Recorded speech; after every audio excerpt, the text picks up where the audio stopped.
Bom dia, gente. Tudo bem? É um prazer estar aqui com vocês hoje. Estamos aqui eu, sou Mariana Catiacarro e a Bruna. Olá, Nós, bom dia. nós somos presidente e vice-presidente da Anexa e é muito prazeroso para a gente poder fazer esse primeiro evento online e aqui no Facebook com tantas pessoas que se inscreveram. E agora a gente vai apresentar para vocês um pouquinho o que é a Anexa e chamar para fazer essa apresentação com a gente a professora Rosa Macedo. Bem-vinda, Rosa! Oi, Bom dia, Rosa. bom dia a todos. Então, estamos aqui a postos para falar sobre a questão da saúde mental, pela segunda vez, né, a fim de justamente entrar em contato com o público a respeito dos cuidados necessários consigo mesmo e com o outro nesse período tão difícil pelo qual estamos passando. Isso. Antes da gente começar, Rosa, vamos contar um pouquinho para o pessoal o que é a Anexa, como é que a gente trabalha, quem pode se associar, explicar um pouquinho da associação para eles, né? Porque, enfim, acho que é importante as pessoas conhecerem um pouco do nosso trabalho e saberem exatamente o que a gente faz e como a gente faz as coisas, né? Então, vou colocar aqui um PowerPointzinho. Gente, a Anexa ela é uma associação dos alunos e ex-alunos do Núcleo de Família e Comunidade da PUC. Né? Nós somos uma associação sem fins lucrativos, que a professora Rosa e mais um conjunto de ex-alunos e professores do NUFAC, que é o Núcleo de Família e Comunidade, fundou há quase 20 anos. Esse ano é o ano que a Anexa comemora 20 anos, no final do ano. Então, para a gente também é muito importante poder expandir as nossas ferramentas de comunicação com as pessoas e levar informação para vocês de qualidade, séria, pessoas, né, muito sérias, responsáveis. E esse é um dos objetivos da Anexa. Rosa, você quer complementar alguma coisa? Acho que é importante a gente, né, acho que frisar isso como você disse, esse ano a Anexa faz 20 anos e é um prazer para a gente estar nessa gestão, pensando em tudo isso, foi muito idealizada, né, a Anexa pela professora Rosa, por outros professores, então a gente tem o prazer de estar participando desse momento, e o objetivo da Anexa mesmo, né, que é contribuir, né, para ter uma rede social, uma rede de apoio entre os terapeutas de família, para que a gente leve informações importantes, né, para a nossa população, para a nossa comunidade, e que tenha essa qualidade que vem desse ensino. Então, acho que é nesse sentido mesmo que a Anexa tem trabalhado, trazer esse associado para perto, dar voz, né, para essas pessoas que às vezes estão trabalhando dentro dos seus consultórios ou dentro de alguma instituição e não está sendo visto. Então, nossa intenção é essa, dar essa voz para os nossos associados, para essa rede de terapeutas de família e casal e fazer com que esse diálogo apareça de uma forma mais efetiva. Então, promover esse encontro é um dos objetivos da Anexa também. Rosa, você quer falar alguma coisa sobre a Anexa, sobre o que motivou a fundação da Anexa? Acho que é importante as pessoas conhecerem também o propósito. Olha, a Anexa surgiu do pedido dos alunos, das primeiras turmas de formação em terapia familiar e de casal do curso de especialização da PUC.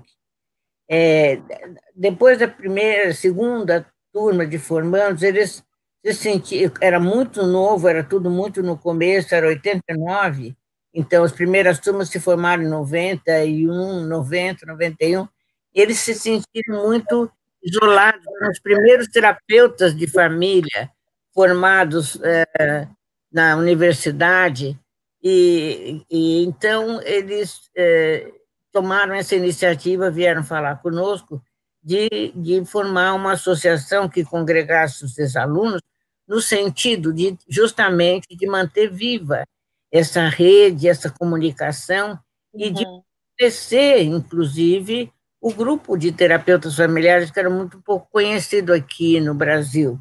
Não é? Ainda, como eu disse, nós somos o primeiro curso na universidade. Já havia um outro instituto particular começando a fazer um trabalho, de supervisão e etc., mas um curso oficial com reconhecimento do Ministério da Educação e que fornece um certificado de especialização em terapia familiar, o nosso foi o primeiro e até bem pouco tempo o único. Não sei se já tem outro que deixa, acho que não.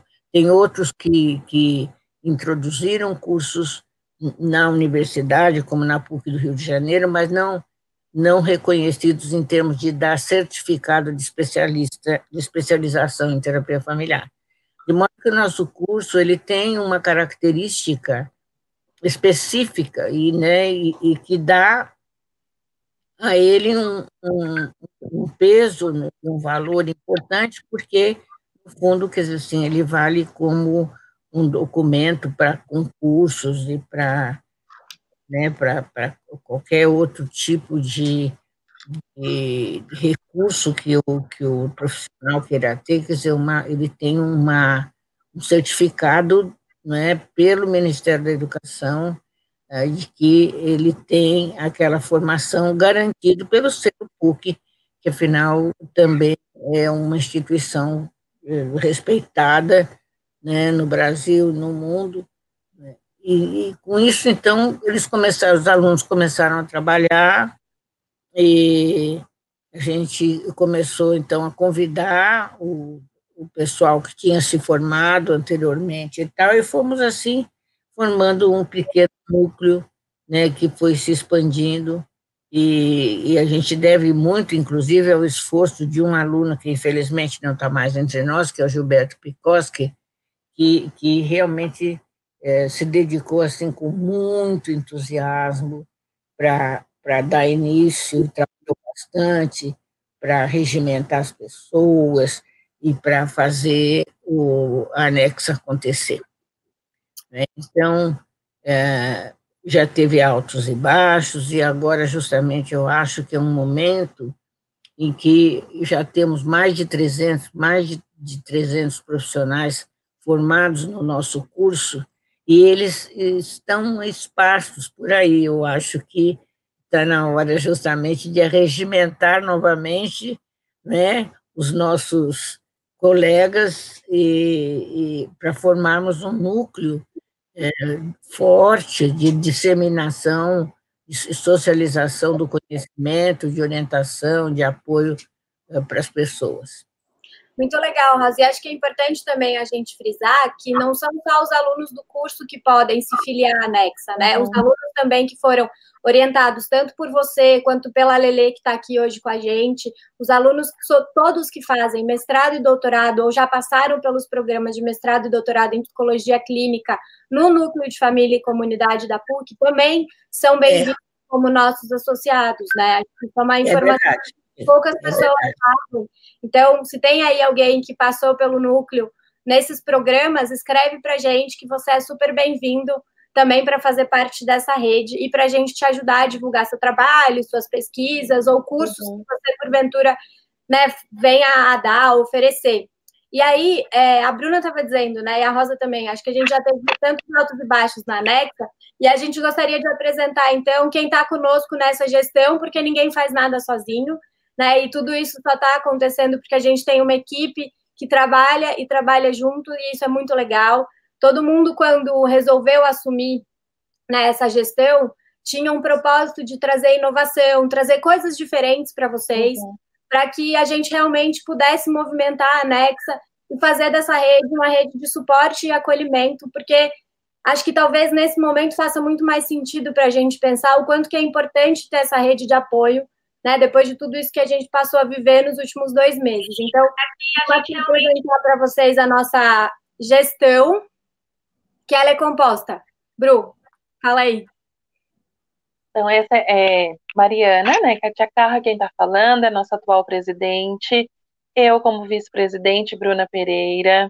Nós temos também a Celina como nossa tesoureira, a Renata, né, como a nossa secretária, nos auxiliando bastante, também vai estar aí respondendo as perguntas de vocês via chat. E aí nós temos também a nossa equipe de conselheiros, né, que é o Edson, Ivana e a Sueli Marino. também estão aí no chat, qualquer coisa que vocês perguntarem vai ser respondido por eles, e, né, dando esse apoio e trazendo, né, muitas ideias, trazendo muita experiência para compor mesmo, para que a Nexa leve informações e leve um conteúdo que vocês estão gostando, leve conteúdos que vocês estão precisando, saber um pouco mais, pesquisar um pouco mais. Então, essa é a equipe que tem nos ajudado a manter nesse ritmo que a Nexa tem e trazer essas informações. Inclusive, se vocês tiverem sugestões, nossa rede social está aberta para ouvir vocês. Mandem sugestões de temas que vocês gostariam de ver nas nossas publicações. A gente faz publicações, né, semanais, tem publicações aí todos os dias praticamente da semana, com temas variados. Então, lives também. Sugiram quem vocês gostariam de ver, o que vocês gostariam de ver, porque esse diálogo com vocês é muito importante para a gente, né, Bru?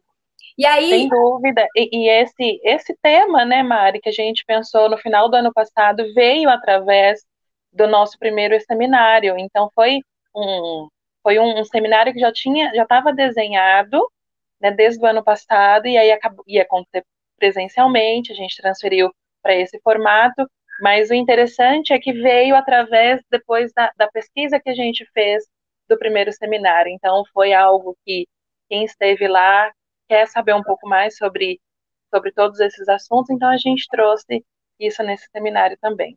É verdade, isso é importante. Foi um tema que já estava desenhado e veio a calhar por um momento que a gente está vivendo. E além dessas pessoas que estão na nossa gestão, a gente também tem o apoio, a presença e a orientação constante da professora Rosa, que ela está sempre nas nossas reuniões, ela está sempre com a gente, sabendo tudo que nós estamos fazendo, puxando a nossa orelha quando precisa, né, Rosa? E orientando para fazer um bom trabalho. E aí temos a Cláudia também, que atualmente ela é vice-coordenadora do curso de especialização. Ela é associada da Nexa e ela nos apoia nessa gestão, né? Então, ela também nos orienta, nos ajuda, junto com a Rosa, fazendo esse papel aí de direcionar, de ajudar a gente a pensar em como crescer e aumentar a participação de vocês. E a Marília, que entrou como nossa colaboradora, né? E ela faz muita coisa. A Marília entrou com a gente esse ano e, se Deus quiser, na próxima gestão ela vai estar como membro da gestão, né, Má? Um beijo para você. E aí, agora a gente vai, então, dar continuidade ao nosso cronograma de trabalho, né, meninas? Espera aí que meu mouse travou aqui, deixa eu ver o que eu posso fazer. Ixi, gente, problemas técnicos aqui, peraí.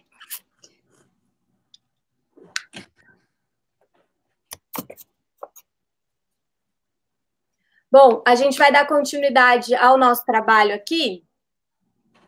Ih, gente, peraí, que eu não sei o que aconteceu aqui.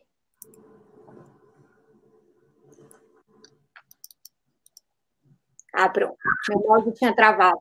A gente vai dar continuidade e eu vou, Bru, então, remover nós duas e convidar a entrar no nosso bate-papo a professora Maria Helena Franco, que é professora, né, coordenadora, ela faz muitas coisas, e também agradecer ela por essa parceria com o Instituto Maria Helena Franco, que é esse seminário de hoje. Na verdade, ele deveria ter acontecido na PUC, mas aí, por conta de toda essa pandemia, a gente reviu o nosso modelo, e aí nós fizemos essa parceria com o Instituto da Lelê. Então, vou convidar aqui para bater um papo com a Rosa, contar um pouco do seminário, contar um pouco do Instituto e dar continuidade a esse bate-papo da gente.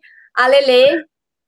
Lelê, seja bem-vinda, obrigada pela sua presença, pela sua pronta, né, pela sua pronta participação e por aceitar o nosso convite com tanta generosidade e ajudar a gente em tudo isso. Obrigada. Eu fico muito agradecida pelo convite. Desde quando você falou e que a ideia era que fosse presencial, né? Eu já fiquei muito feliz. Eu sou muito grata às iniciativas da professora Rosa, que eu chamo de Rosinha de coração, pelo tanto que a gente está junta, né, Rosinha? Desde a graduação, desde o jardim de infância. Desde que você era mocinha, 18 aninhos. Mocinha. A gente se esforça, né, para manter o espírito, mas, enfim, o tempo passa. Mas são muitos anos, realmente. Realmente, na graduação. E eu sempre digo que sou muito grata também, porque foi Rosinha que me apresentou para John Bowlby, que para mim faz todo sentido, é o que norteia os meus estudos, o meu pensamento, né? Então, foi no tempo que nem tinha livro dele traduzido ainda, né, Rosinha? Não. Quando você trouxe Bowlby para o Brasil. E continuo ainda estudando e fazendo as coisas a partir da teoria do apego, que eu aprendi com a professora Rosa. Então, o convite para vir falar hoje me deixou muito feliz, e falar um pouquinho do Instituto Maria Helena Franco, que já tem apelido de Instituto Lelê, a gente não pode evitar essas coisas, né? Não tem como, né?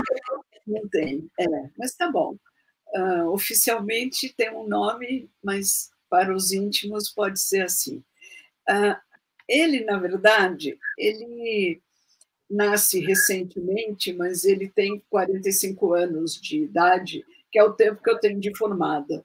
Eu entendi dessa maneira. Depois do doutorado que eu fiz sobre luto, e que foi o primeiro doutorado em luto no Brasil, a professora Rosa foi minha orientadora, aí eu dizia para ela, Rosinha, eu tive tantos privilégios, eu consegui estudar fora, fazer revisão de literatura, conhecer vários institutos, aprendi um monte, né? E eu não queria que ficasse somente mais uma tese na biblioteca, né? Queria, enfim, até retribuir por ter tido bolsa para fazer isso e tudo mais. E aí, conversando com a professora Rosa, foi que nasceu o LELU, Laboratório de Estudos e Intervenções sobre o Luto.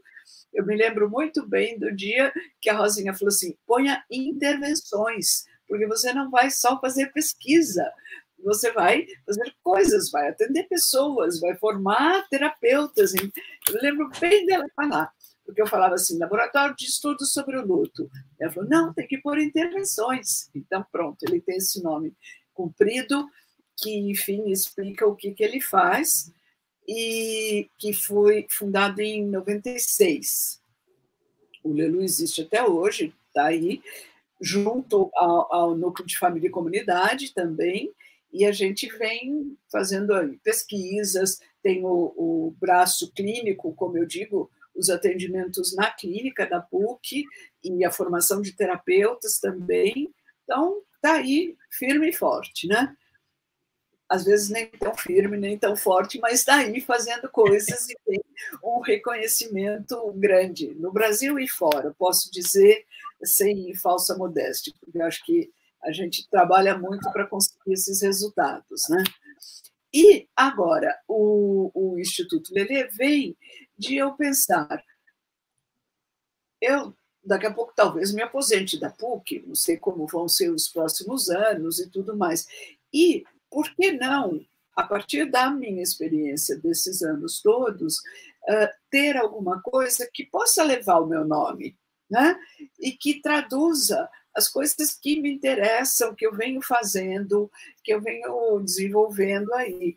A gente já teve uma primeira semana de estudos, Cicely Saunders, e leva o nome, então, da Cicely Saunders, que é o nome de cuidados paliativos, que fundou aquele hospice lá em Londres, o St. Christopher's, e recentemente eu estive no Instituto Cicely Saunders, em Londres, com quem foi minha orientadora de pós-doc, que está à frente desse instituto, e a gente está meio aí pensando alguns projetos para fazer que, enfim, atendam a interesses mútuos, algumas coisas que vão ser desenvolvidas. Então, em fevereiro, eu fiz essa primeira semana de estudos.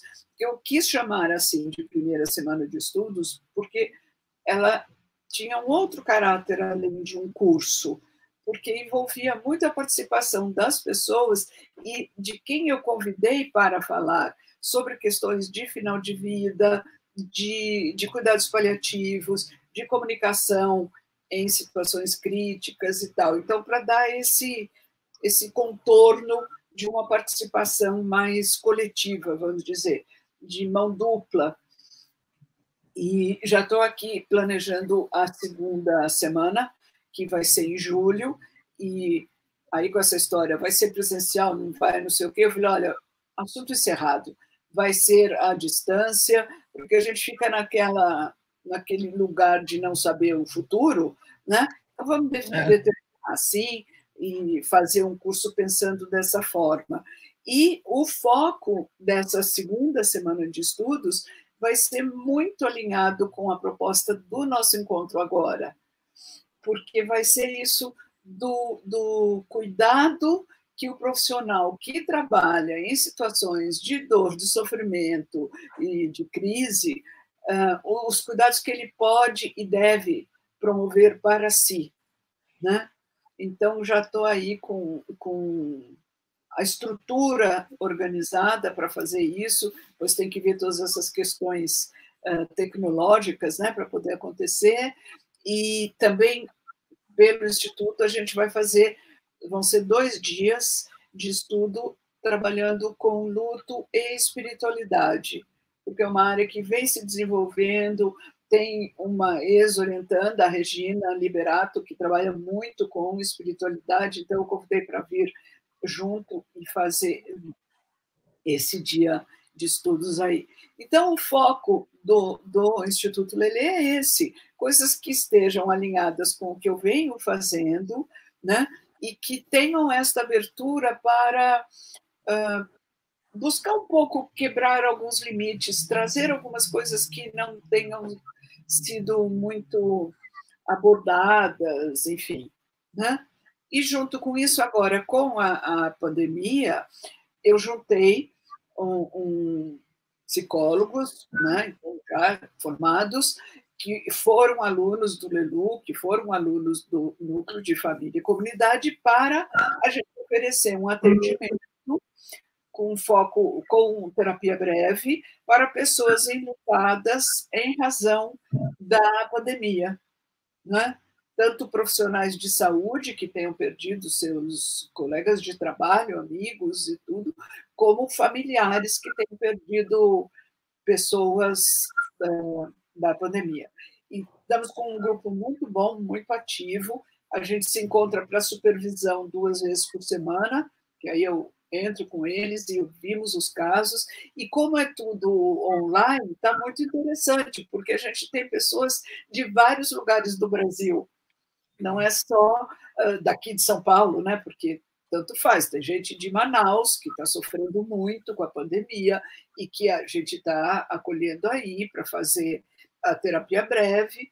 Está tudo registrado, documentado para a gente, inclusive, analisar o que é essa proposta e em que ela pode ser melhorada, de que maneira ela pode ser adequada para outras demandas, não sei se do porte da pandemia, mas, de qualquer forma, as coisas que a gente possa fazer. E eu fico muito feliz porque eu conto com esses ex-alunos, agora psicólogos, orientandos de mestrado e doutorado, que abraçaram a causa, isso a gente faz gratuitamente, e que abraçaram essa causa de colocar sua experiência, seu conhecimento em favor das pessoas que não teriam essa possibilidade, né? E oferecer um cuidado qualificado.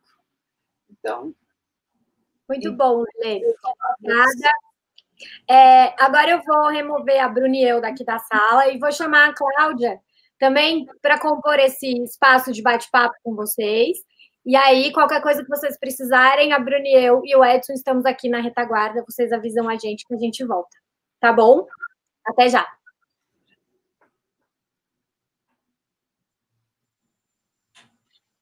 Oi, gente, bom dia. É um prazer estar aqui com vocês para essa conversa e esse contato falando sobre as questões que envolvem o autocuidado dos profissionais.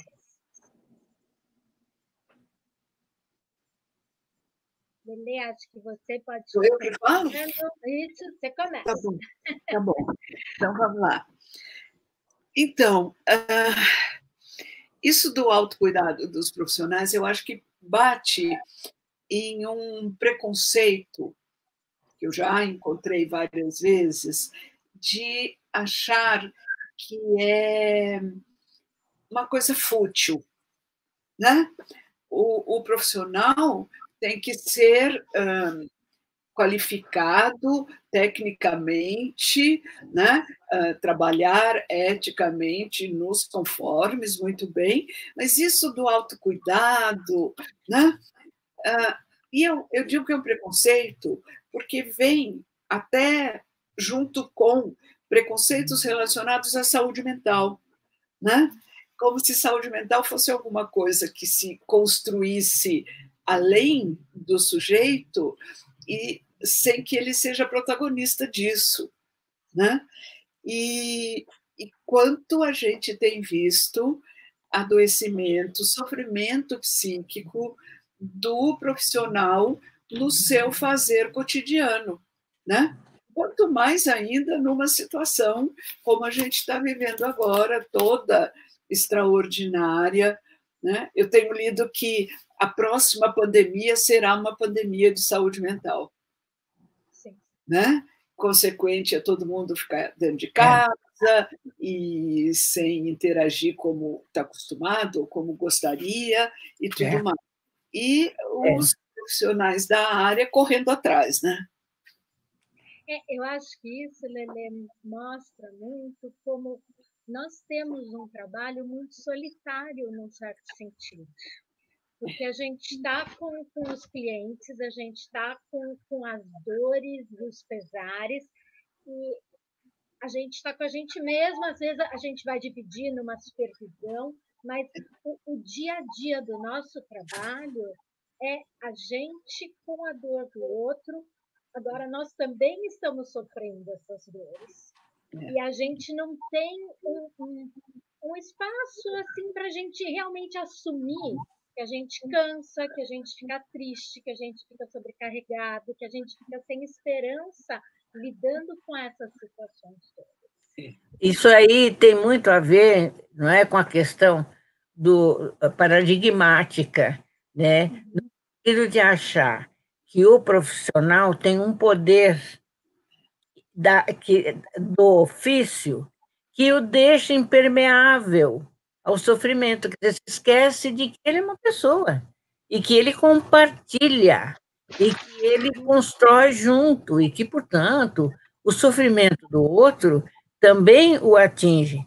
Claro, parte da formação dele é um treinamento para poder lidar com essas coisas, não é? No entanto, ele sempre também precisa estar trocando com alguém, com um profissional, com um terapeuta, alguém que possa lhe dar também algum apoio, justamente por essa questão, quer dizer, sozinho a gente não faz nada, né?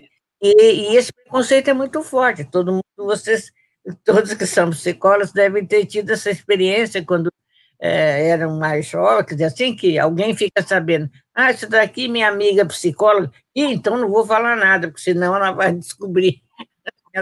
Como se a gente tivesse bola de cristal, quer dizer, uma ideia totalmente errada, que o trabalho profissional, né, do psicólogo, nesse sentido de co-construir alternativas para aliviar o sofrimento, né?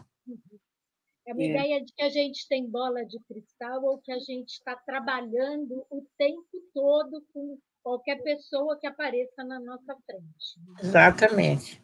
E eu acho o seguinte, é uma ilusão pensar que trabalhando com o sofrimento das pessoas, a gente não vai ser afetado, né? Pois é. É uma ilusão, a gente vai ser afetado. Inclusive, eu entendo que é um indicador que a gente está, de fato, conectado. Exatamente. Né? Sabe? Exatamente. O humano que mora em mim, que está ligado no humano que mora no outro, para eu poder estar ali alinhado. E não tem como fazer isso sem ser afetado. Isso não quer dizer aquela coisa horrorosa, a gente não pode se envolver. Não, gente, pelo amor de Deus, né? Sabe, a gente está ali presente, o sofrimento do outro chega para mim, né?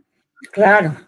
E eu preciso ter consciência disso, né? E identificar, inclusive, algumas condições que me levam a um estado ou a uma condição de um sofrimento psíquico que pode, sim, afetar a minha saúde mental.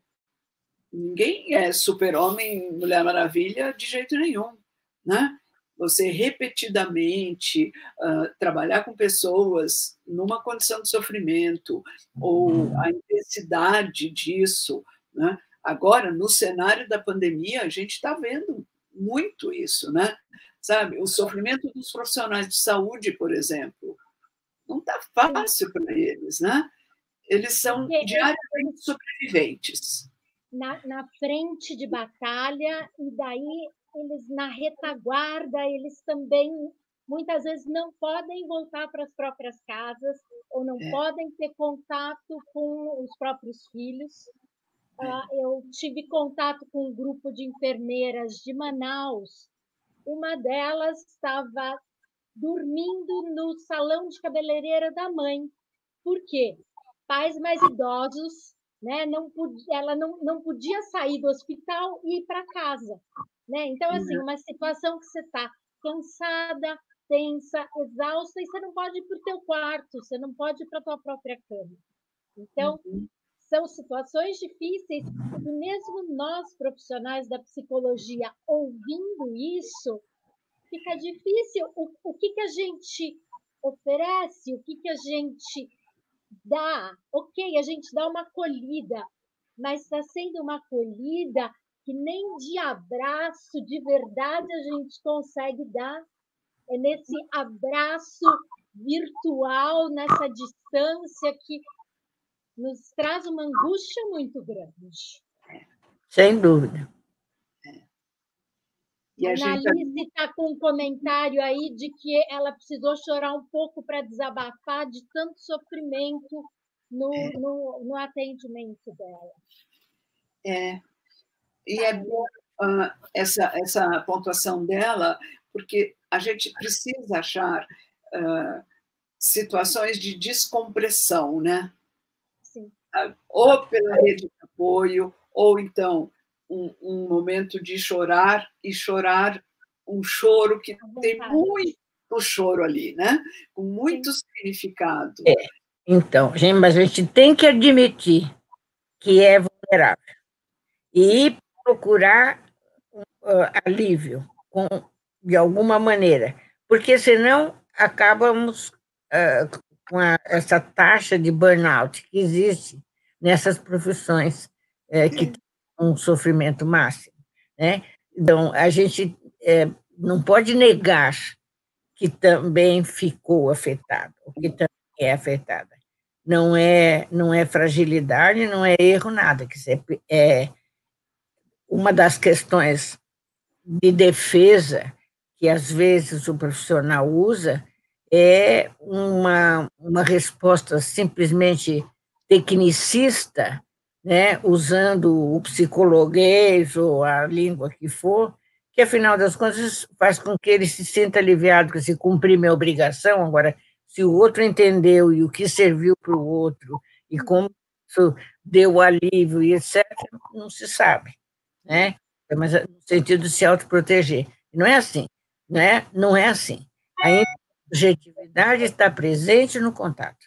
Então, a gente é afetado, sim, e a gente tem que saber como. Por isso é super importante a gente se conhecer bem, a gente saber quais são nossas forças, nossas fraquezas, nossos limites, não é?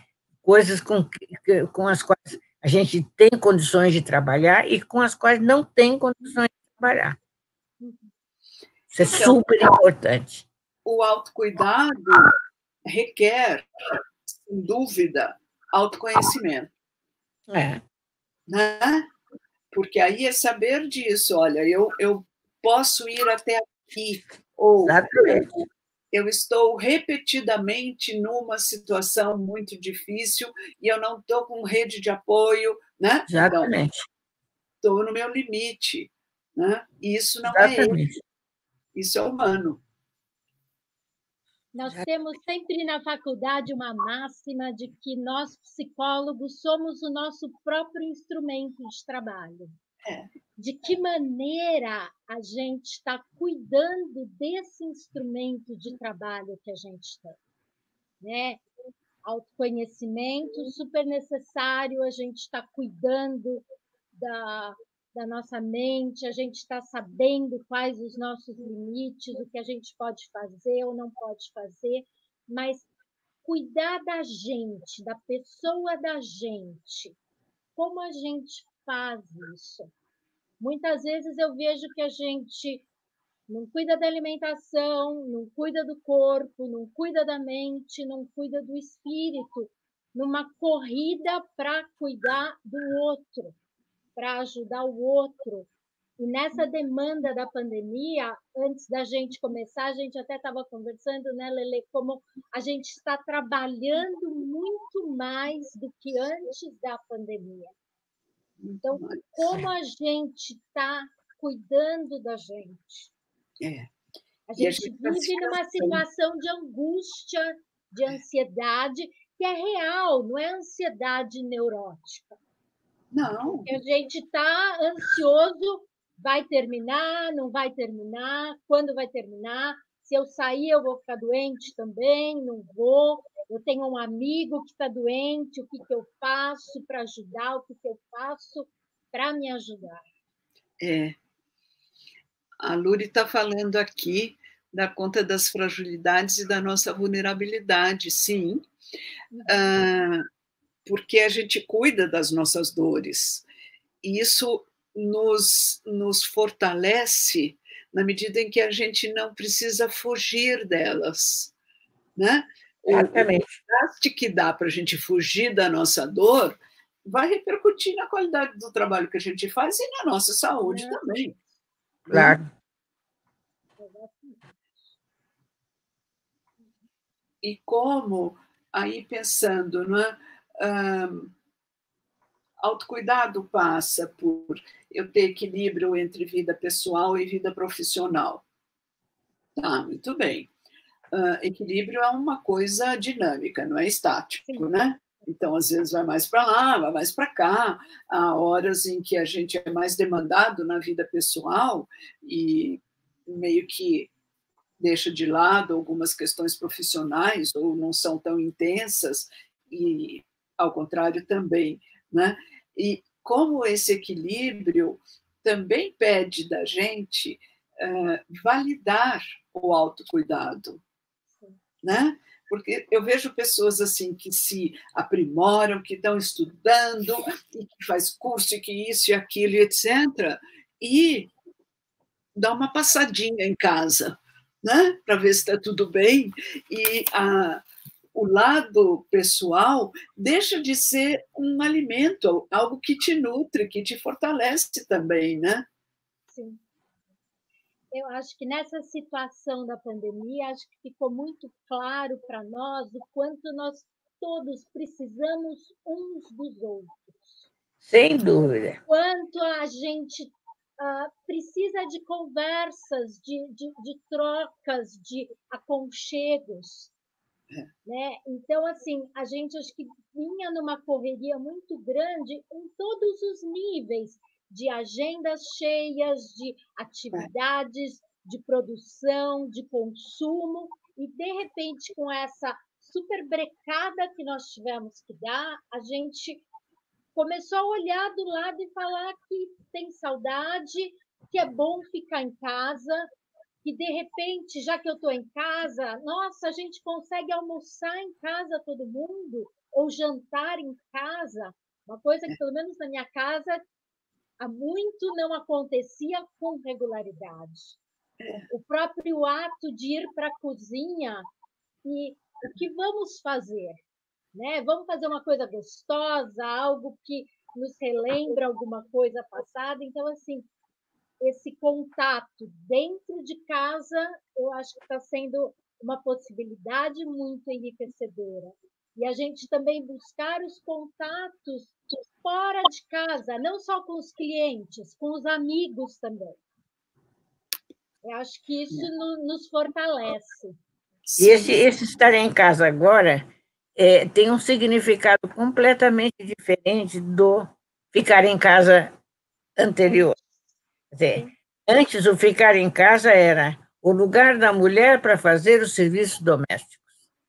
E nós estamos vendo hoje que é muito mais importante estar em casa para estar junto, para fazer coisas juntas, para sentir justamente, não é, o aconchego, o calor humano que faz um abraço, um sorriso de proximidade, simplesmente um apoio, não é, um estímulo para se fazer alguma coisa, quer dizer, então, e inclusive a inclusão dos outros membros da família, principalmente nas questões de gênero, né?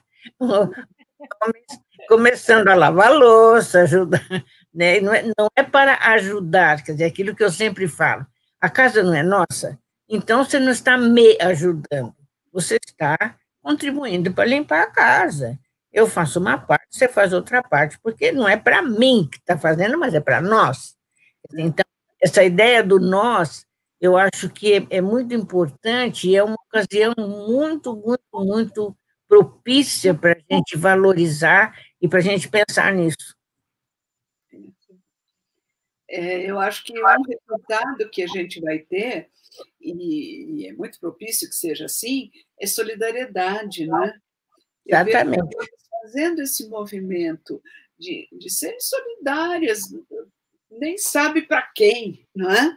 Alguém vai poder se beneficiar disso. A quantidade de gente que está fazendo máscara e que não é para vender, né? Eu tenho notícia de pessoas que deixam pendurados o saquinho com máscaras na cerca da sua casa, assim, no jardim, e pega quem precisar, né? Ela faz e nem sabe para quem que vai ser, mas vai ser para alguém. Bonito isso, né? Não é? Isso eu acho bem interessante. As pessoas que lidam um pouco com a angústia de ficar em casa e transformam essa angústia numa ação produtiva, né? Que é bem, bem desejável, bem saudável, né? E eu acho que a gente, então, vendo como profissionais de saúde, especificamente como psicólogas, como nos afeta identificar formas de sofrimento derivadas do isolamento, principalmente, né, que talvez a gente não tivesse avaliado bem em outras condições, né, que a gente achasse que fossem naturais, né? Agora estão aparecendo algumas coisas aí mais sérias, por exemplo, a violência contra a mulher em casa, não é?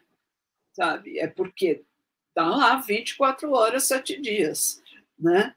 Então, algumas coisas que talvez fossem varridas para debaixo do tapete estão saltando aí, né? E, de alguma forma, a gente vai precisar olhar para isso, já está olhando, enfim, né? Já tem movimentos para cuidar disso, né? No momento que antes a gente saía de casa e ia viver a vida fora, muitos desses problemas ficavam para resolver quando desse.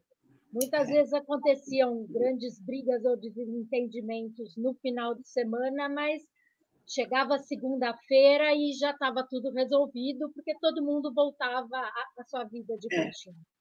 Agora, com essa nova rotina de todo mundo em casa e vivendo situações muito delicadas, muito diferentes, então a tensão pode ficar mais aflorada, as irritações, aquelas situações que a gente deixava para lá, de uma hora para outra a gente já não consegue lidar de uma maneira simples. Não dá simplesmente para a gente abrir a porta e sair e dar uma volta ou fazer alguma outra coisa.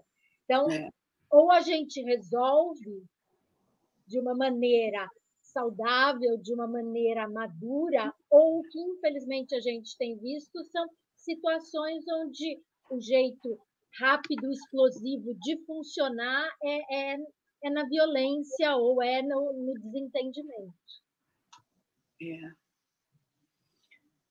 Eu vejo uma outra personagem que está muito presente e que demanda cuidados, que é o medo. Né? O medo está muito presente. O medo de morrer, pronto. Né? O medo de estar contaminado e passar isto para alguém, e seja por parte do profissional que está lá na linha de frente, as medidas que estão sendo tomadas, então não dorme em casa, como você falou da moça que dorme no salão de cabeleireiro, né? Ou que vão dormir no hotel, sabe? Gente, hotel é legal de ir quando você está viajando, passeando, etc. Não quando você vai se proteger e proteger os seus queridos de você, né? Sim. Então, eu acho que este medo que está permeando as relações, ele tem um bom potencial para causar danos, né? Tem sim. A Francinete escreve aqui que ela é psicóloga em 2 hospitais públicos no Pará e que nesse momento está sendo muito difícil ver colegas de trabalho morrendo, o fazer sendo modificado para adaptar todas as questões de protocolos de segurança, e para suportar todo esse estresse, ela está usando a arte, pintar, escrever. Ela está escrevendo um diário de pandemia e muita poesia. Então, é uma maneira de estar lidando com isso. Interessante, isso é um bom exemplo, né? Um exemplo. Em situações de...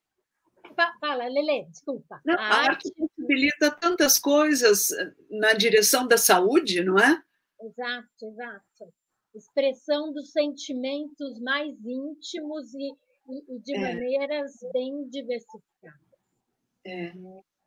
Eu vejo que esse momento de crise que a gente vive, assim como qualquer outro grande momento de crise e dificuldade que a gente vive, a gente tem, parece que naturalmente, um chamado também para as questões da fé e da espiritualidade.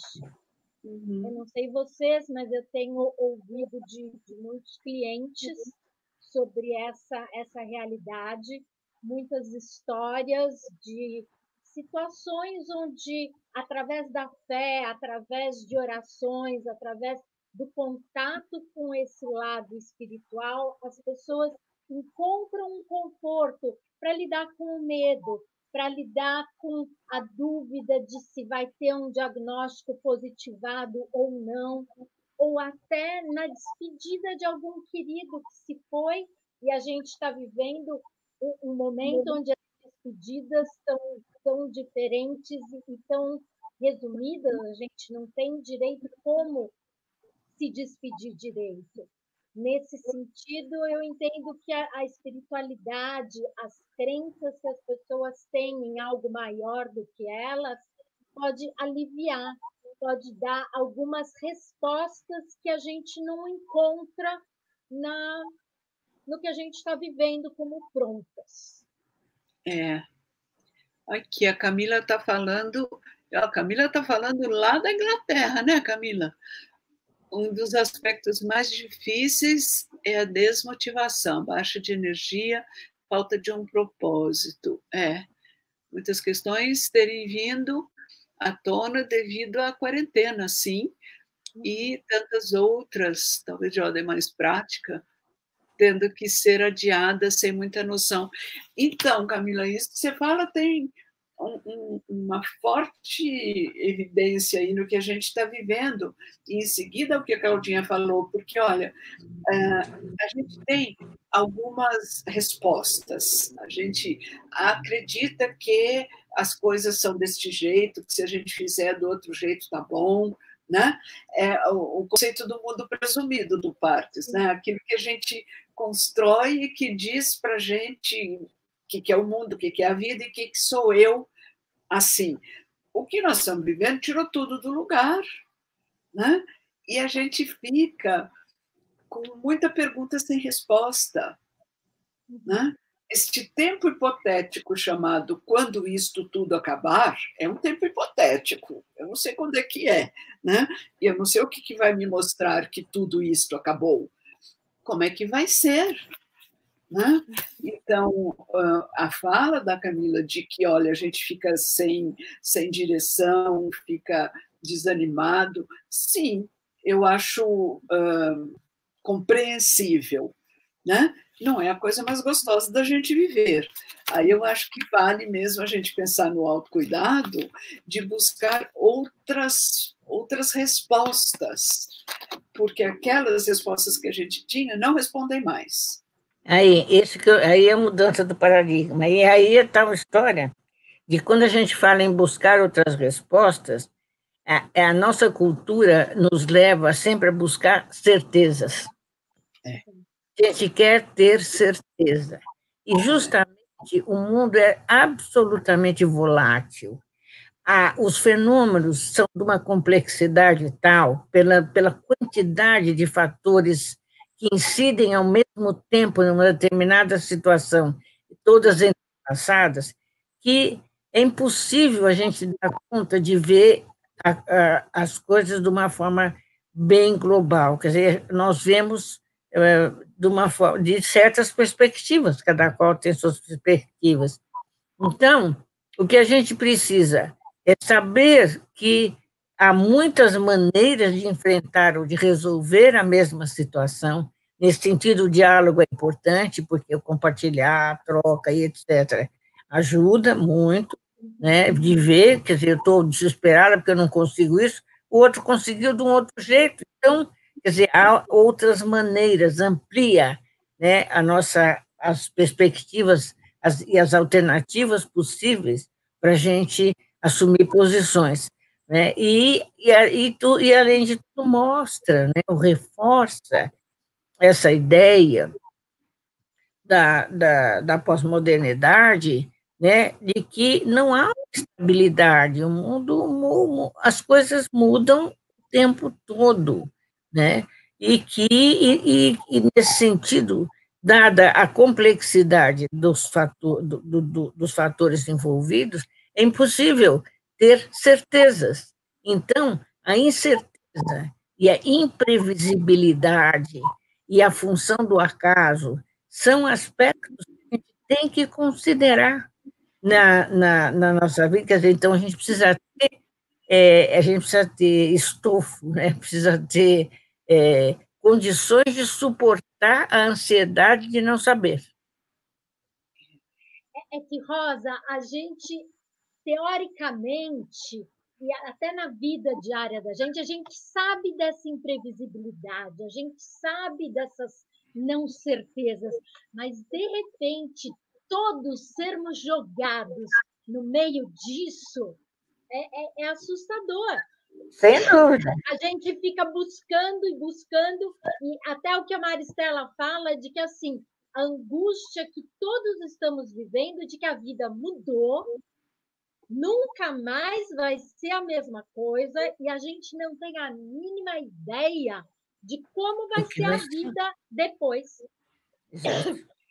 Eu tenho muito na minha cabeça a imagem de um desenho, aquele A Fuga das Galinhas, não sei se vocês lembram, que as galinhas saem, de repente, numa corrida sem saber direito para onde vão. A minha sensação é que, quando a gente começar a passar nisso, a gente vai abrir as portas e sair correndo, totalmente sem rumo, sem direção. Né? E é esse o nosso novo mundo, cheio de incertezas e imprevisibilidades. E aí, disso da incerteza e da gente não saber, eu fico pensando como é importante que o profissional admita que ele não tem certeza. Exatamente. Cobre ter uma resposta. Né? Assim, o não sei é muito legítimo, aliás, é a resposta que mais a gente pode dar agora. Né? E quando ele se cobra que eu tenho que saber, então vai ser assim, porque eu estudei não sei o quê, a estatística. Não sei, gente, não sei o que vai ficar. né? E admitir que isso é muito verdadeiro. Exato. A Mary pergunta como vai ser esse novo normal. Não temos a mínima ideia. Não temos a mínima ideia. Né? Eu fico pensando, e daí para ir no cinema? Eu gosto de ir ao cinema, aí vai ter que sentar cada um longe um do outro, mas é bom no cinema a gente conversar, né? E comer pipoca, essas coisas. De repente vai ser assim, porque senão a gente vai ficar doente. Né? Não. Algumas coisas vão mudar de valor. Não. Sem dúvida. Novos significados para todas as coisas que a gente tiver que viver, que tiver que enfrentar, que tiver que participar, sem dúvida. E para a gente... Oi, fala. A Mariana acho que está trazendo uma pergunta importante, Lelê, que eu acho que está bem na tua alçada, de como vivenciar o luto com a falta dos rituais na hora dos enterros. Né? Porque algumas situações que eu acompanhei, às vezes a pessoa já estava internada no hospital, já saiu num caixão fechado, a família saiu, a família estava longe, às vezes vai uma pessoa só da família, não tem como, às vezes, chamar um religioso para fazer o fechamento espiritual daquela situação. Esses lutos vão ser lutos mais complicados de serem elaborados. Dentro dessa ideia do qual será o novo normal, eu fico pensando qual será o novo luto, né? Porque os rituais, eles estão aí há 500 milhões de anos, né? É uma herança cultural e eles têm uma função muito importante no luto, porque eles são previsíveis, né? Então, tem lá um horário que as pessoas se encontram e o corpo está lá, e isso chama velório, né? E a gente vai no velório falar tal coisa, encontra com não sei quem, etc., leva a criança, não leva a criança, tá. Depois tem uma outra coisa que leva o caixão assim e enterra, ou leva no crematório. Então, isto que é previsível para o enlutado é organizador, isso é importante. Né? Junta as pessoas, é um lugar seguro para expressar as emoções, tal, muito bem. Só que não agora, né? Sabe, a gente vem já de uma situação desorganizada. Sim. E vai ficar carente deste recurso da cultura para organizar. Né? Então, por mais que a gente tenha que entender, tá bom, são restrições sanitárias, etc., etc., tá, a gente entende num âmbito, mas no outro a gente não gosta disso. Né? Tem pessoas que internam o seu familiar pensando que vão no dia seguinte fazer uma visita, e não, no dia seguinte já está na UTI, no outro dia morreu. Né? E não vai ver, e não vai participar. Então, o que eu tenho falado é como, de que maneira a gente pode ser criativo, pensando outros rituais, usando esses recursos intermediados pela tecnologia para que a gente promova o estar junto, né? E vamos já passar para outra página, não ficar mais na página que não é a mesma coisa. Ok, não é a mesma coisa. Então, vamos na outra página. Né? O que a gente faz com esta coisa que não é a mesma coisa? Né? Dá para reunir as pessoas têm feito festa de aniversário, dia de comer pizza junto, etc. Que tem uma importância grande fazer este ritual? Tem, e por isso ele pode ser feito. Tem uma coisa de honrar o morto, né? De você seguir com tradições da família, especificamente, isso faz falta. Né? A gente se sente em falta se não fizer isto. Então, vamos usar esses recursos, é o que podemos. Não é? De que forma podemos ser criativos para lidar com essa nova despedida, né? Esse novo adeus para a gente dar um fechamento. Né? Eu tenho uma amiga que passou por uma situação assim e o que eles conseguiram fazer depois foi levar cinzas para uma pracinha que tinha um significado para a família, para os amigos. Colocaram as cinzas ali e em cima colocaram uma árvore. Né? Então, assim, todo mundo à distância, né? Mas fizeram esse fechamento. Palavras foram ditas. Né? Uma outra situação, a família distante filmaram o que foi acontecido e o que foi falado. Né? Então, assim, as pessoas precisam usar a criatividade para buscar maneiras de estar fazendo essas novas cerimônias, sejam de morte, sejam de vida. Também temos bebês nascendo. Sim. E nesses nascimentos, o programa tem sido totalmente diferente. Os pais ficam de quarentena antes do parto, então não podem ter contato com ninguém os 14 dias antes. Aí só um da família acompanha a mãe. E vejam, já foi um momento de grandes reuniões no hospital, de todo mundo vendo e participando, e agora não. Né? E vai por vídeo e vai se observando só a filmagem. Né, Rosa? O que você vê sobre essas mudanças nas etapas do ciclo vital da vida, que são sempre tão marcadas? A não participação, né, desses rituais, eles causam uma falta, né, que eu acho que dá lugar a uma certa nostalgia, uma certa tristeza, né?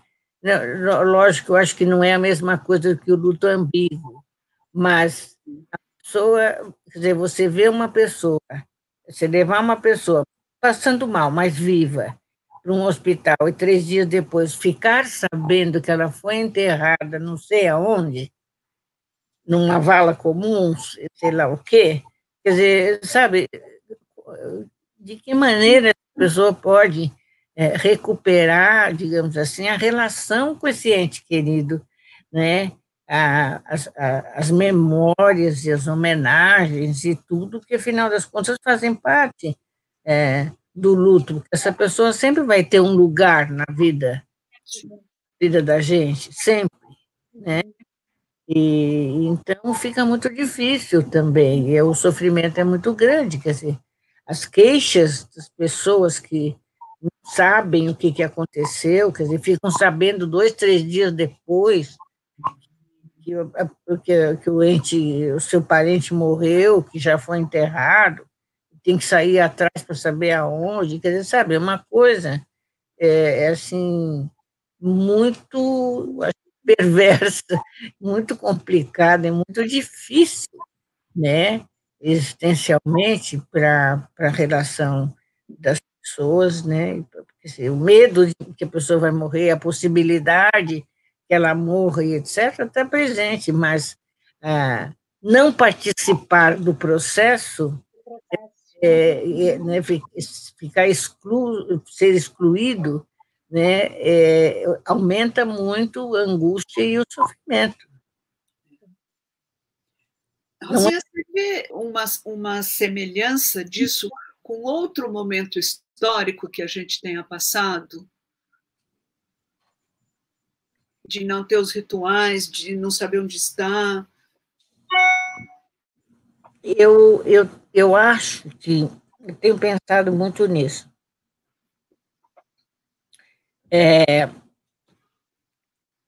Eu acho que, por exemplo, mais próximo de nós,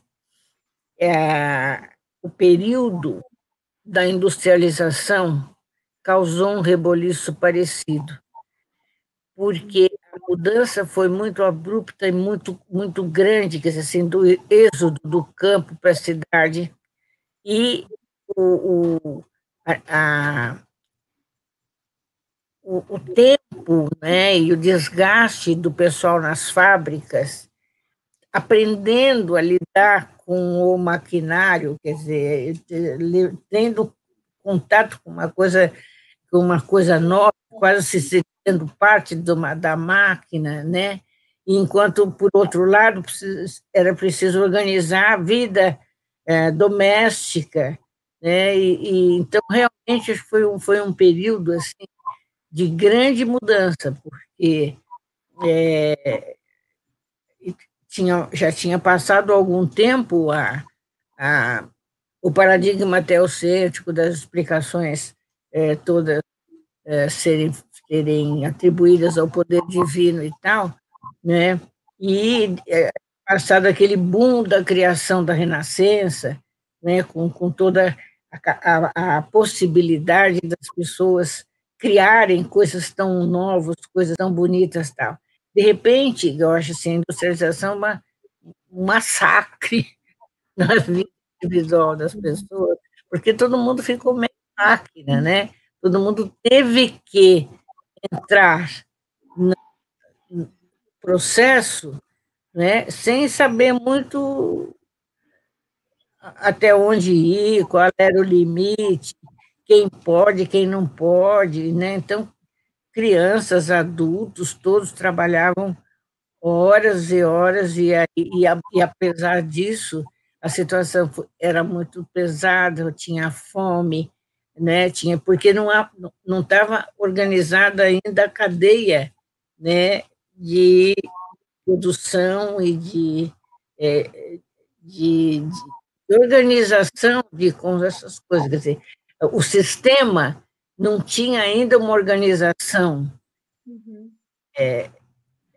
de tal modo que as pessoas pudessem ter uma ideia do que era preciso fazer. Quer dizer, as pessoas foram jogadas na situação como nós estamos jogados agora, numa situação que a gente não sabe como, onde vai, o que vai dar, quer dizer, estamos fazendo o possível do que a gente acha que é o bom, o melhor, que é justamente o isolamento, que é não sei o quê, mas a gente não tem nenhuma possibilidade de prever, não é, onde vai acabar, como que vai ser e como que a gente vai se organizar. Tentativas, né, de organização do sistema que envolve o mundo inteiro, que envolve todo o sistema, envolve o universo como tal, né? E então, justamente, eu acho que o grande problema é essa questão da gente não ter ideia de que está tudo relacionado, mas a gente não tem ideia de quais são as relações e o que então fazer em função dessas relações, né? Admitir que tem coisas que estão fora do nosso alcance, né? Ouvir os experts, os cientistas, a ciência, que está justamente com uma visão específica, buscando explicações, né? Ao mesmo tempo que tem todas as outras questões. Vamos ver a situação do nosso país, né, gente? As questões políticas, as questões econômicas, né? A pobreza, a falta de saneamento. Quer dizer, então, nesta hora que a gente vê tudo, né, toda desorganização, né, que leva à situação que a gente está vivendo. Não dá para dizer é por causa disso, é por causa daquilo, né? É uma situação que vem ocorrendo há tempos em que se olha para a situação, para o sistema de uma forma global, né? Buscando soluções que mantenham o equilíbrio. Essa história de dizer, bom,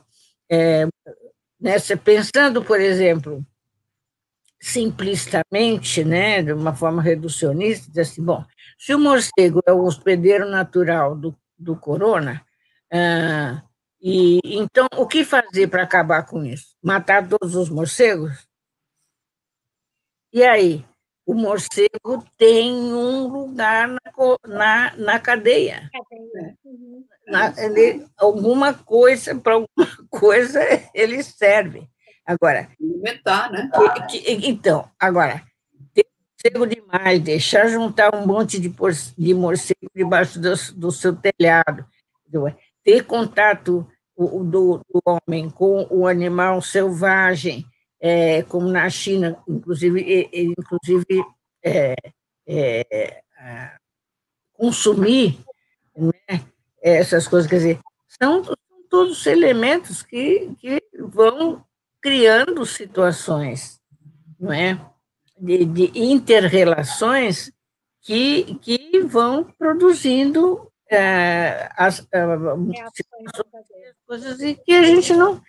Chega num momento como esse que estoura de um jeito que a gente não tem controle, é pego de surpresa. Né? Correr atrás. E com a globalização, e com principalmente, né, a facilidade de deslocamento, etc., num minuto é como raça de pólvora, pega tudo, né? Então, de repente, vira a nossa vida de cabeça para baixo. Tem que encontrar solução, não é só para a questão do coronavírus. Tudo mais que está relacionado com a nossa vida vai ter que ter reorganizado. Nós vamos ter que encontrar uma outra forma de organização do sistema para ter um mínimo equilíbrio, para ter uma mínima possibilidade, né, de controle da vida, né, de saber o que vai acontecer, para onde que a gente está indo, mínima. Toda vez que os conhecimentos adquiridos são insuficientes para explicar um fenômeno acontecendo, a gente tem uma desorganização grande no sistema. E, queira ou não queira, todos estão envolvidos. Então, essa história de dizer, de negar, quer dizer, esse negacionismo, dizer assim, não, isso é bobagem, isso é besteira, tem que ser assim, querer manter as coisas sob controle, de acordo com o antigo catecismo, numa situação que é totalmente nova e totalmente independente da nossa vontade, é realmente um atraso de vida. O Edson pergunta sobre criança, né? Como está essa experiência para as crianças? Eu acho que tem sido bem sofrido, mas quero conversar com vocês também, porque as crianças estão fazendo as que podem, né? Fazendo escola em casa. Eu vejo que para as crianças está muito difícil, porque a falta dos amiguinhos é uma coisa que eles têm reclamado muito, o não poder descer, por exemplo, quem mora em prédio, descer e brincar lá embaixo com os amigos, essa ideia deles ficarem se vendo no vídeo, eles perdem o interesse, e crianças muito pequenininhas que estavam na escola, o ano começou, elas ainda nem tiveram tempo de criar um vínculo com os professores. E aí, de repente, no computador aparece um professor fazendo uma porção de malabarismos para chamar a sua atenção, para oferecer coisas para fazer, e a criança nem sabe quem é direito aquela pessoa, e aí tem um pai e uma mãe sentados do lado, vamos, agora faz esse desenho, vamos, olha, senta, faz isso, faz aquilo. Quando conseguem entender, sim. Quando conseguem entender e ajudar a fazer, porque tem muita mãe, muito pai aí reclamando que não tem condições, às vezes, de ajudar o filho, porque não entende o que proposta, né? Qual é a proposta, né? E, gente, e vamos pensar, e aqueles que não têm computador em casa? O pessoal mais vulnerável continua andando, brincando na rua, jogando futebol, fazendo o quê? Porque isolamento de casa não dá. Material para fazer tarefa, para fazer lição, não tem. Então, a vida continua, mas, né, vão fazer o quê? Quer dizer, então, e, por exemplo, eu tenho uma experiência prática das minhas bisnetas, né? Minha neta diz assim, eu perguntei, como é que está aí o negócio, que são gêmeas, cada uma está numa classe, então tem tarefa dobrada, né? E a minha neta também faz faculdade, então eu disse, como é que é? Como é que você está se virando? Ela disse, eu estou ficando louca, porque assim, quando a escola está funcionando, a vida está organizada, elas saem às 7h30 da manhã, voltam às 3h30 da tarde, aí quando chegar em casa, façam o que quiser. Agora, estando em casa o dia inteiro, para elas estão em casa, né? E, então, uma delas ainda tem mais interesse de fazer lição, a outra eu tenho que chamar e falar e sentar junto, e demora horas, porque ela fica com 20, 30 minutos, não quer saber mais. Então, assim, você está muito difícil. E está muito complicado, porque o que, que é? É escola ou é casa, ou é diversão? Quer dizer, né? O quarto de brinquedo está lá, as coisas estão aqui. Por que eu tenho que fazer lição? A escola está fechada. Cadê a professora? Sabe? É difícil para a criança conseguir organizar, né, o pensamento e no sentido de se adaptar a essa nova rotina. Né? Muito difícil. Para os pais está sendo complicado também. E eu penso, os pais também têm a rotina deles, né? Exato. Então, assim, está sendo um acoplamento de rotinas ao mesmo tempo. Então, fica muito difícil. Desculpa, Lelê, te cortei. Não, eu estou seguindo o que você está falando e eu estava pensando como vai ser o desenvolvimento dessas crianças com essa lacuna, né? Agora a gente já está falando, bom, o primeiro semestre já foi, né? Então, primeiro semestre. E não sei se vai alcançar também o segundo semestre, vai ser o ano que... Mas essa lacuna no desenvolvimento, na falta de interagir com outras crianças, de competir, de aprender a ceder, todas aquelas coisas que na escola... A gente aprende na escola. Operar, dividir, etc. Né? Eu acho que aí vamos ter muita coisa para estudar desse impacto no desenvolvimento. Sem dúvida, sem dúvida. Sem dúvida. Porque mesmo até as atividades físicas ficam limitadas para as crianças. Né? Se você mora numa casa, ou tem algumas famílias que eu vi que conseguiram ir para o interior, ir para um sítio, alguma coisa, aí ainda tem uma condição. Agora, outras famílias que moram num apartamento pequeno, numa situação difícil, né? Então, a própria brincadeira de correr, de pular, de se mexer fisicamente fica comprometida.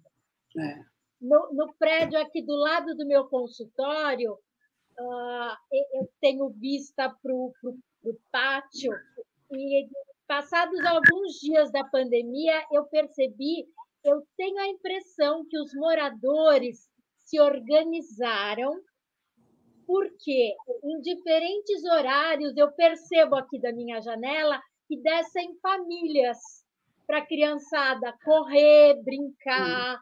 Então, é uma alternativa interessante. Então, está o pai, às vezes no celular, com a criançada correndo, mas eles estão ali, estão interagindo, estão saindo um pouco de ficar tão fechados. Ou a mãe, às vezes eu vejo ele jogando pedrinha um para o outro, buscando outros jeitos de brincar, de atividades para essas crianças não ficarem tão reclusas. Soluções, né? A Sueli está perguntando como que a religião pode nos ajudar como um recurso terapêutico nesse momento. Né? Essa é uma área que, para mim, é muito especial. Né? Eu vejo o quanto que a religião e a espiritualidade têm podido ser uma força para as famílias, para os clientes no consultório, e também é uma força para mim. E aí eu gostaria de diferenciar um pouco o que eu entendo por religião do que eu entendo por espiritualidade, né? A religião, ela é uma um grupo, uma crença organizada. Você tem um grupo de pessoas, uma instituição por trás disso, que tem os seus ensinamentos, tem os seus rituais, tem as suas práticas, né? Então, você tem a instituição. E, diferente disso, a gente tem a espiritualidade, que eu entendo que é um construto de valores e de crenças mais personalizado, mais pessoal, que pode ter a ver com uma relação com uma igreja, com uma religião, pode ter uma relação com uma crença numa força superior, seja num Deus, seja no universo, e também práticas que podem ser individualizadas. Tenho visto o quanto as pessoas têm usado da meditação para lidar com a ansiedade da pandemia. Têm usado orações para lidar com as angústias. E vejo isso como práticas espirituais, que a gente pode fazer individualmente, ou que a gente pode sugerir para os nossos clientes. E também tenho visto o quanto que igrejas e religiões têm trabalhado no sentido de continuar entregando aos seus membros cultos online, grupos de orações online ou atividades solidárias, distribuição de cestas básicas, um drive-thru para você levar mantimento para a igreja montar as cestas e as caixas. Então, eu tenho visto como as questões ligadas à religião e também ligadas à espiritualidade estão tendo um reavivamento ou estão encontrando de novo um lugar na vida das pessoas. A ideia que eu tenho, Cláudia, é justamente que a fé é uma dimensão de esperança, e isso que ajuda muito, seja no que for. Quer dizer assim, a confiança de que, de alguma maneira, você tem uma proteção e que no fim vai dar certo. Essa é a minha impressão. Tá.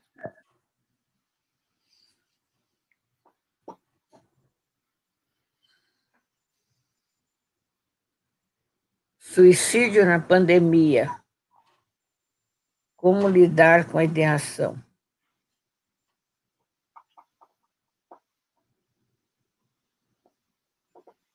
Está muito relacionado com a falta de perspectiva também. Sim. Não é? Do que virá, do que eu vou poder fazer.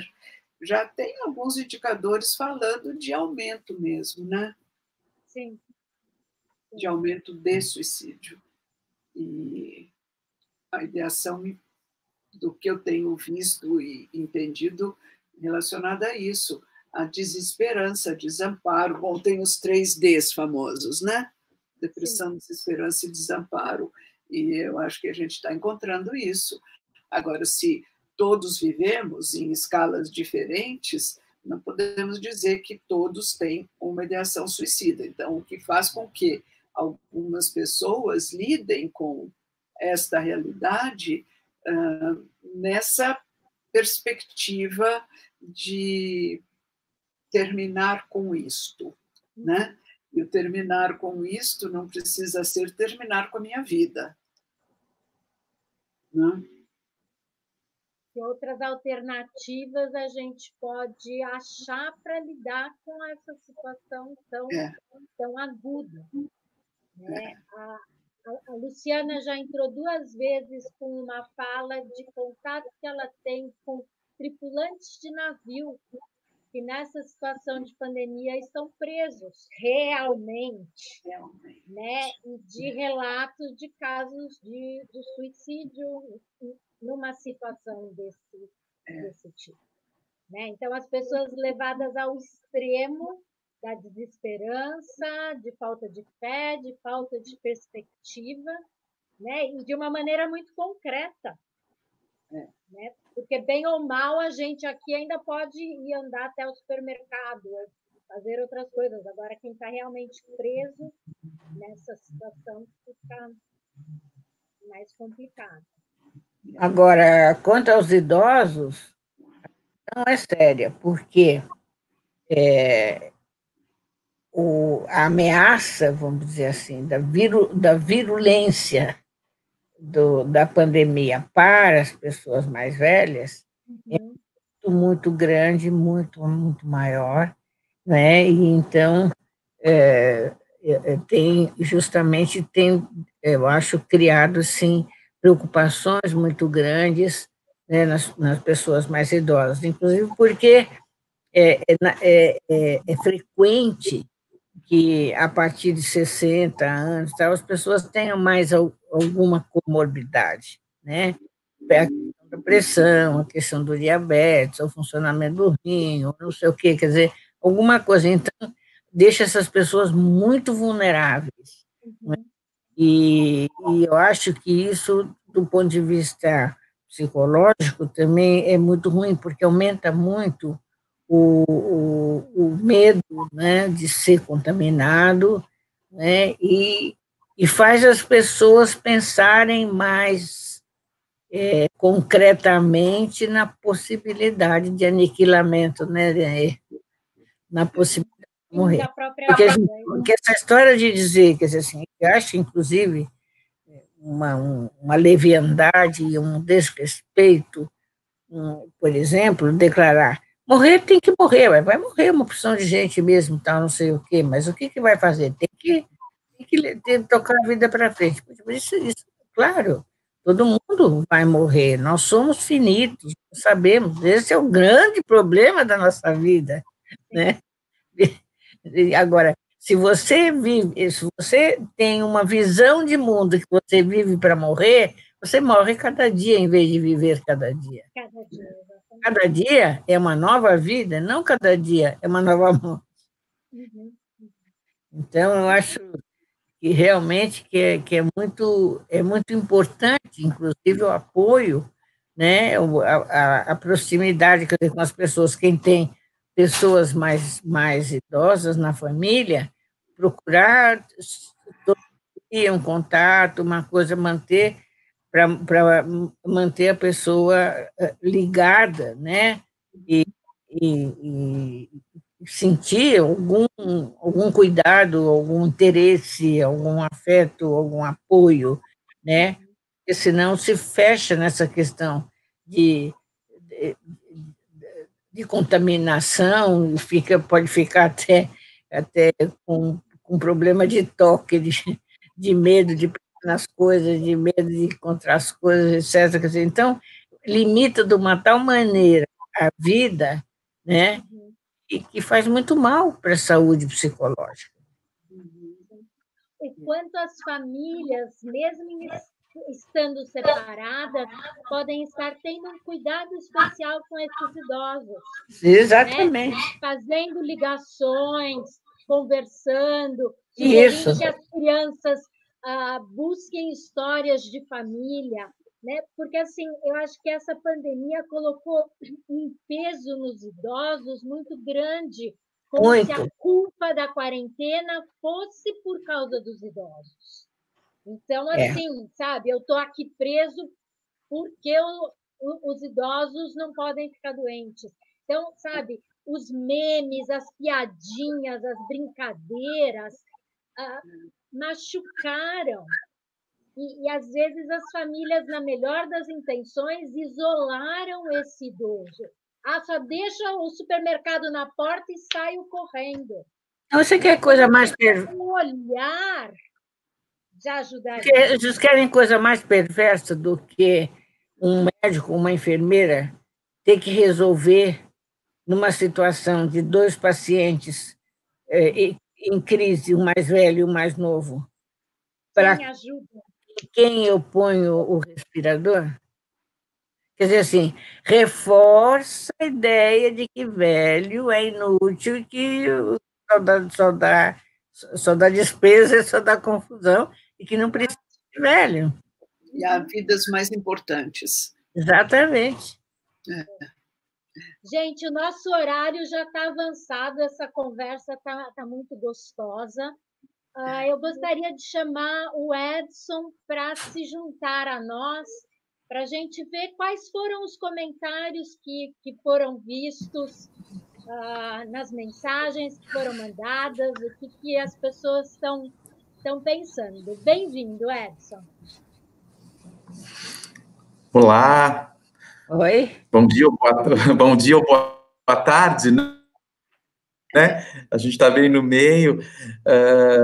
Um grande prazer estar aqui, né? Eu acompanhando toda essa discussão extremamente rica aí, com diversos e muitos comentários aqui, né, das pessoas que estão participando dessa nossa transmissão, né? E quero destacar que, logicamente, que todos disseram a felicidade de poder ouvir vocês, a felicidade de poder ter estar presente e poder ouvir de cada uma de vocês, Rosa, Lelê, Cláudia, pontos tão importantes e pontos tão fundamentais para o fazer psicológico nesse momento tão diferente, né, de pandemia que a gente vive, né?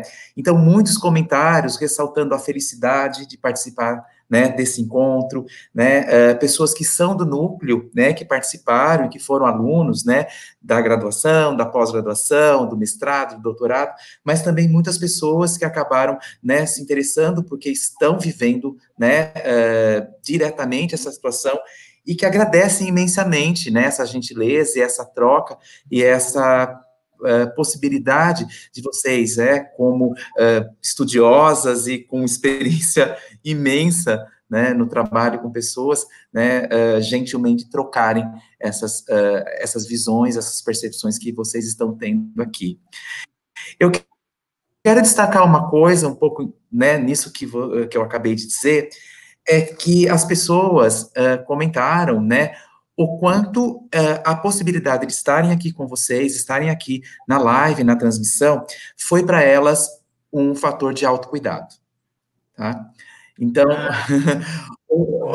ouvir vocês, né, enquanto vocês mencionavam, né, diversos aspectos, né, de maneira muito sistêmica, de como essa pandemia tem provocado reflexões e experiências por intermédio do luto, das incertezas, de como lidar com as crianças, de como lidar com essa diferenciação das questões dos rituais, né, dessa imprevisibilidade, né, o quanto fez uma ressonância importante para esses profissionais que estão aí no dia a dia, né, e o quanto isso nos comentários, eles foram mencionando a importância do espaço como um espaço de troca e que favoreceu esse autocuidado, né?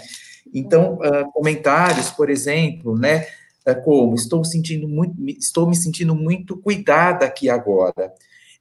Uma médica fez um comentário, é muito importante, né, ouvir a opinião de vocês. Nós estamos na linha de frente e a gente está lidando com essas questões extremamente cotidianas. Então, o quanto é importante para nós, né, poder fazer essa troca e poder falar abertamente sobre o que sentimos, né? Então, isso ficou muito, muito evidente, né, nas colocações de diversas pessoas, diversos profissionais que estão acompanhando aqui a nossa transmissão, né? E ressaltando também, né, comentários que vocês foram fazendo, né, no decorrer do nosso diálogo, né, da nossa conversa aqui, né, então chamando atenção, por exemplo, para os cuidados que a gente tem, né, como a Lelê colocou, talvez uma próxima pandemia será uma pandemia de saúde mental, e isso talvez vai exigir muito da gente, um cuidado muito grande para lidar com essas situações de imprevisibilidade, né, ou como a professora Rosa colocou, né, nós não podemos ter só respostas tecnicistas, né? Nós temos que admitir que somos vulneráveis, né? Nós temos que admitir que precisamos também serem cuidados e que precisamos de momentos e situações de descompreensão importantes, né? Ou como a Cláudia colocou, o quanto é importante a percepção que a gente tem que cuidar da gente como profissionais, né?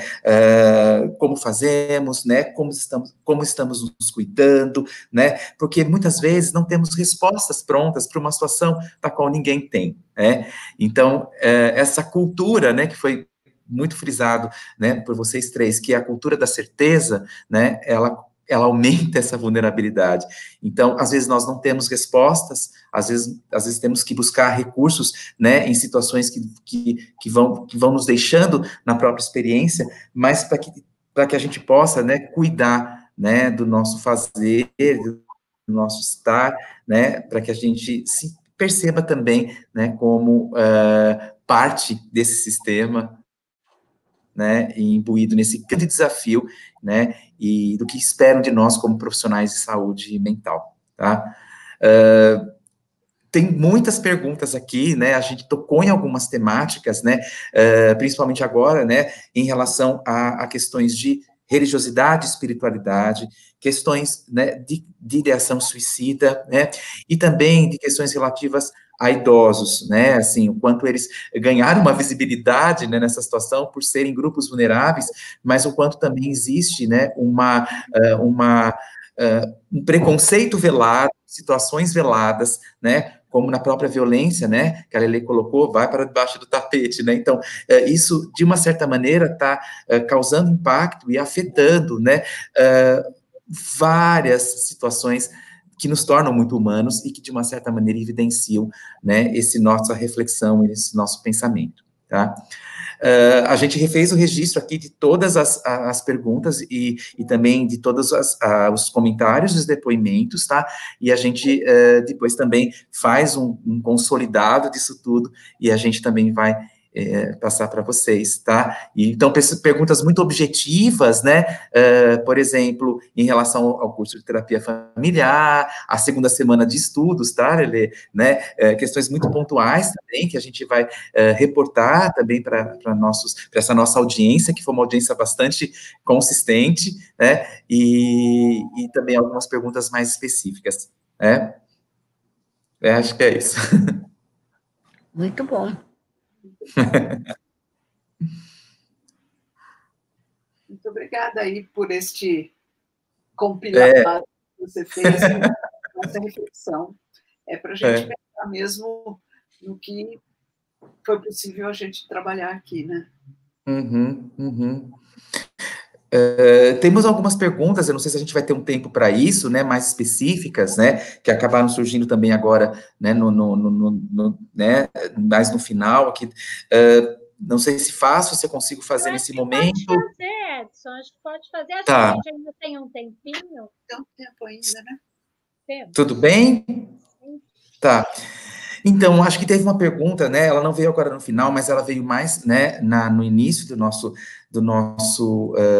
conversa, que foi uma profissional, né, que fala muito sobre a sensação que ela tem após os atendimentos, né, em terapia que ela faz, né? E ela faz uma pergunta, né? Será que eu estou conseguindo acolher o outro? Como que eu percebo isso? E de que forma existe a importância, né? Como que eu posso perceber que eu, de fato, faço esse acolhimento do outro? Muito bem. É um profissional colaborativo. É uma pergunta que eu me faço muitas vezes, porque às vezes eu estou tão angustiada com a história que eu fico assim, será que eu estou podendo ajudar realmente? O que me ajuda nessa situação é perguntar para o cliente, né? Aquelas perguntas de colaborativa que a gente tem, da gente falar, olha, eu estou aqui angustiada com e junto de você. Estou podendo te ajudar? O que a gente está conversando está sendo útil para você de alguma maneira? É essa direção, é esse olhar? O que você quer conversar? Né? Então, assim, é a gente fazer essa parceria com o cliente. de novo, nós não sabemos o que é melhor para ele. Ninguém melhor do que o cliente para estar falando isso. Né? E da gente, aí falando da nossa posição, da gente poder ter transparente para o cliente que assim, a gente também está angustiado, a gente também está agoniado. Eu senti que essa última semana, os meus atendimentos e eu mesma, a gente estava num outro passo. Todo mundo parece que estava muito carregado, cansado. E a gente pôde conversar sobre isso. Nossa, você também está assim? Sim, eu também estou assim. Né? Então, às vezes até a gente, tendo uma abertura nossa com o cliente, eu acho que é uma maneira de aconchego, uma maneira de acolhimento. De estar junto, né? Um estar junto possível, que Sim. seja na não certeza, né? No não julgamento, na não crítica, né? Na aceitação daquilo que vier, da maneira como vier, sem mostrar assim, chocado com alguma ideia ou com alguma expressão que o cliente possa usar, né? Sem conselhos, né? Mas sim realmente numa conversa, né? De estar disponível, como a Marilena disse, de estar com. Não é simples essa questão de estar com. Quer dizer, você tem que estar super presente, né? Em relação a você mesma e em relação à situação, para poder justamente trocar com o outro, se afinar com o outro empaticamente, né? Porque, e a gente sabe muito bem que isso é alguma coisa que não dá para fingir, né? Ou a gente está, ou a gente não está. Se está, funciona. Se não está, não funciona. Ele vai embora porque não serviu para nada, né? Porque é alguma coisa que não precisa ser falada. É alguma coisa que é trocada intersubjetivamente, né? E que é empático, que é a compaixão, né? Que é o reconhecimento do sofrimento por parte de todos, Nós não somos invulneráveis, nós não estamos de fora. Não estou aqui de fora da situação, olhando que desgraçado que você é, também estou na desgraça. Né? Então, vamos ver juntos o que é possível, vamos dar as mãos para aumentar. Não é? Você não acha que é uma coisa... possível hoje, que vai ser diferente amanhã. Sim. Exatamente. Uhum. Será que eu tenho tempo de mais uma pergunta? Acredito que sim. Que tem muito a ver... Sim, dá, né? Ok. Também muito pautado nessa questão do autocuidado profissional nesse momento, né? Uma questão que a gente falou aqui sobre essa perspectiva do luto, essa perspectiva dos rituais, e os profissionais dizendo, né, que também o entendimento de que isso tem sido um desafio para eles, né, do ponto de vista de como que eles lidam com uma intensidade tão grande, e como que eles também se organizam nesse sentido, e como que vocês percebem esse momento que também que afeta a perspectiva, né, de como cada um está trabalhando isso como, né, os seus rituais, os seus lutos, um pouco nesse sentido, né, entendendo a importância que isso tem como um autocuidado nesse momento também do fazer profissional. Antes da gente começar, eu tinha dito que eu tinha me comprometido a ter um dia que eu não ia entrar para responder o WhatsApp e nem mandar mensagem. Não durou um segundo isso, né? O propósito era esse, ter um descanso de tanta mensagem, tanta coisa para responder, para ler e não sei o quê. Não durou, porque é um cuidado que tem que ter, na hora que eu falo, já está demais, eu tenho que dar um break nisto, é um cuidado, mas que não é tão fácil assim da gente estabelecer, né? E atendendo os pacientes, atendendo à distância, aqui pela telinha, né? Eu noto que é muito... A gente cansa mais. Cansa mais.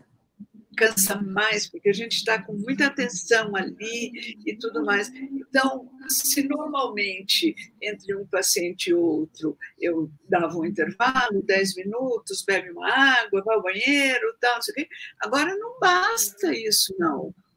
Eu preciso dar uma quebrada mesmo, né? E para mudar a faixa de onda onde eu estou situado com aquela pessoa, para poder voltar para mim e daí estar disponível para outra. Tem sido bastante difícil isso. E quando a gente prega levanta essa bandeira do autocuidado, a gente precisa, né, ser consistente com a proposta. Não há dúvida. Não há dúvida.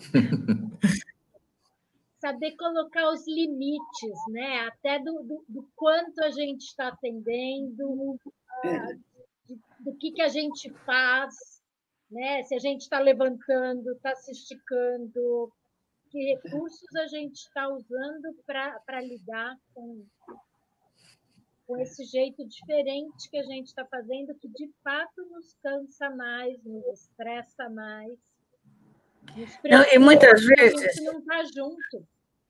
Tá lá, muitas vezes eu acho que em algumas situações, para alguns clientes muito dependentes emocionalmente, muito ansiosos demais, você botar um limite e dizer assim, olha, vamos parar por aqui, e pensa nisso, ou pensa naquilo, e até a nossa próxima sessão, caso você precise, então estou à disposição, mas tente trabalhar pessoalmente essa questão, quer dizer, para ajudar o sujeito também a buscar nele as próprias forças, quer dizer, fazê-lo acreditar que ele tem possibilidades, não depende 100% de mim, ou de algum apoio, não é que eu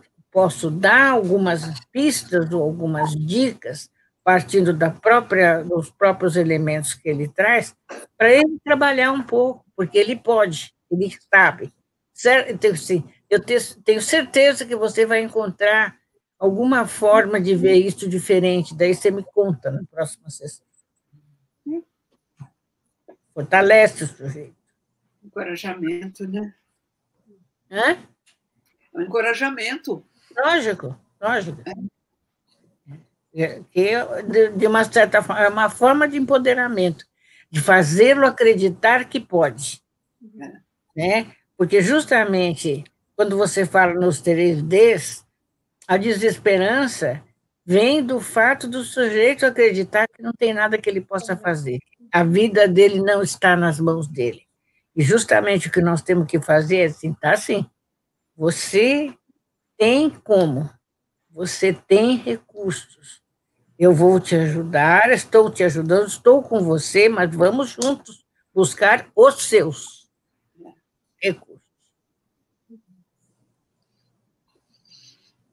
Excelente, ótimo. Bom, quero agradecer imensamente, né, a participação, né, Rosa, Lelê, Cláudia, a disponibilidade. A gente está aqui hoje no sábado de manhã, né, num tempo que está mais friozinho aqui em São Paulo, né, tem muita gente que está vendo a gente que não está nem aqui no Brasil, né, e para a gente poder falar sobre essa temática, que é uma temática que a gente vem percebendo muito, né, dos nossos colegas, né, profissionais da área da saúde, que estão na linha de frente ou estão numa linha também de poder fazer uma escuta muito qualificada de apoio nesse momento, né, de extrema importância. E, então, Quero agradecer também a todos os participantes, tivemos, né, muitas inscrições, né, a gente teve quase 270 inscrições para participar hoje aqui com a gente teve um quórum bastante alto no decorrer do nosso encontro aqui, e isso mostra a importância de se falar sobre esse tema e de se quebrar o tabu de se falar sobre questões que nos envolvem diretamente no nosso trabalho, né, e o quanto a gente vem enfrentando isso, e o quanto a gente pode ouvir depoimentos tão valiosos de pessoas que pesquisam, estudam e que vivem isso também, né, porque tem a academia e tem o fazer clínico, né, que vocês trazem para poder dividir aqui conosco, tá bom? Então, olha, agradecer imensamente, né, acho que talvez a Mari vai entrar, Mari, para a gente poder fazer o encerramento. Não, está na tua... Ah, vai entrar? Chegou aí. Oi, Mari. Chegou aí. Então, a Bruna também. Agora, passo a palavra. Mari, você está com o telefone desativado. Não estamos nos te ouvindo, Mari. Aí. Desculpa. Passo para você, Mari. Vocês estavam maravilhosos, ficaria aqui ouvindo vocês até, sei lá, a hora que vocês quisessem falar, porque foi uma conversa super enriquecedora. A gente teve um quórum de, né, mais de 120 pessoas em alguns momentos, nós mantivemos a nossa audiência muito alta, isso foi muito bacana.